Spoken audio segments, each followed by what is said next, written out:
Welcome to the Parenting Roundabout Speed Round, where we answer a quick question every day to keep our group chat fun going all week long.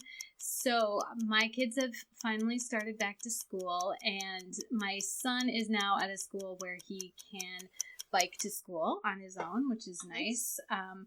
But, you know, my daughter last year was at a school that was even closer, and did she walk? Hardly ever. So, but, you know, of course, I tell them stories about how when I was a kid, I walked uphill both ways. But I'm just wondering if I could tell her that your kids walk to school. Amanda, I know your little one is pretty little to walk to school by himself. Yes, and actually where we live now, we are far enough away from any of the schools that they can't. But I will tell you that my other two did walk to school, and they walked like a mile. They literally did. They walked, I think it was a mile, like, you know, to and from together. So it was like a half mile. Mm-hmm. They walked in middle school and in 4th and 5th grade. Although we did live across the street from the school in 4th grade, so that was really easy. But they walked, and I walked when I was a kid, and everybody survived and made it back home again. That's right. That's what I keep reminding them.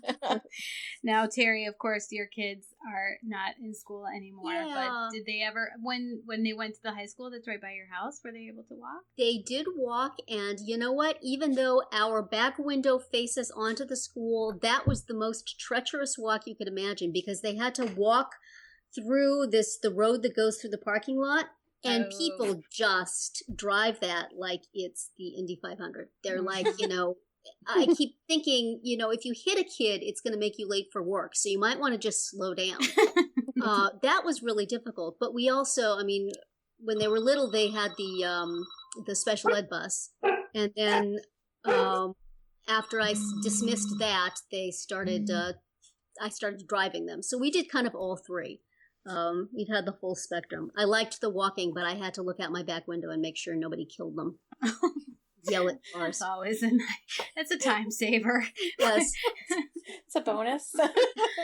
How about you, Nicole, in the car culture world of California? Oh, yeah. Well, when we lived in Canada, we lived about a half a block from our school. So my son, once he got old enough, was able to walk with all the neighborhood kids to the school, because we lived in a pretty concentrated neighborhood, so they would all walk together, which was great because there were bears along the way, so that made me oh my god.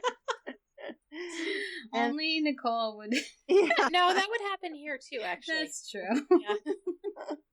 But and then of course now we're in California. Gosh, nobody walks to school. In fact, our district has a walk to school day where they encourage all the kids to meet at a park in town and then walk to their respective schools from this park. Oh, goodness. So people drive to the park, they get out of their cars, and then they walk their kids to the school. That is something.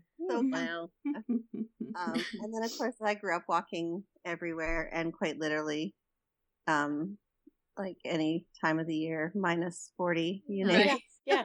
Yeah. I walked when I was a kid in California, so it hasn't always been that way. Yeah. At least until I got to high school, and then there we were driven. Yeah. So. All right. So kids out there, we don't necessarily buy your excuses. And that's it for today's speed round. Come back tomorrow for another question, and visit parentingroundabout.com for all of our group chats and other weekly episodes.